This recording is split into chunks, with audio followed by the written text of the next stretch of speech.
ವಿಧಾನಸಭೆ ಕಲಾಪದಲ್ಲಿ ಮನರೇಗಾ ಜಾಹೀರಾತು ಕದನ ಸರ್ಕಾರದ ಹಣದಲ್ಲಿ ಜಾಹೀರಾತು ನೀಡಿದ್ಯೇಕೆ ಎಂದ ಬಿಜೆಪಿ. ಮೋದಿ ಬರ್ತ್ಡೇಗೆ 8 ಕೋಟಿ ಖರ್ಚು ಅಂತ ಪ್ರಿಯಾಂಕ್ ಕೌಂಟರ್. ವಿಧಾನ ಪರಿಷತ್ನಲ್ಲಿ ಮುಂದುವರೆದ ದೂರಿನ ಸಮರ. ಛಲವಾದಿ ನಾರಾಯಣಸ್ವಾಮಿ ವಿರುದ್ಧ ಸಭಾಪತಿಗೆ ದೂರು. ರೂಲ್ಸ್ ಬುಕ್ ಹರಿದ ಹಿನ್ನೆಲೆಯಲ್ಲಿ ಹೊರಹಾಕುವಂತೆ ಮನವಿ. ಬೆಂಗಳೂರಿನ ರಸ್ತೆಯಲ್ಲಿ ವಿದೇಶಿಗನ ಆಟಾಟೋಪ. ತಲೆಗೆ ಹೆಡ್ಫೋನ್, ಕೈಯಲ್ಲಿ ಸಿಗರೇಟ್ ಹಿಡಿದು ಬೈಕ್ ರೈಡ್. ಸಾಮಾಜಿಕ ಜಾಲತಾಣದಲ್ಲಿ ವಿಡಿಯೋ ವೈರಲ್.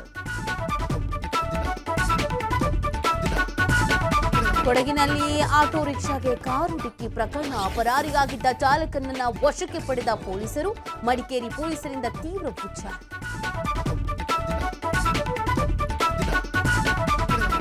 ಕ್ಯೂಬಾಗೆ ತೈಲ ರಫ್ತು ಮಾಡುವ ರಾಷ್ಟ್ರಗಳಿಗೆ ಟ್ರಂಪ್ ಧಮಕಿ. ಹೆಚ್ಚುವರಿ ಸುಂಕದ ಜೊತೆ ಕಠಿಣ ಕ್ರಮದ ಎಚ್ಚರಿಕೆ. ಉಕ್ರೇನ್ ಮೇಲೆ 1 ವಾರ ದಾಳಿ ನಿಲ್ಲಿಸಿದ್ದು ನಾನೇ ಎಂದ ಅಮೆರಿಕ ಅಧ್ಯಕ್ಷ.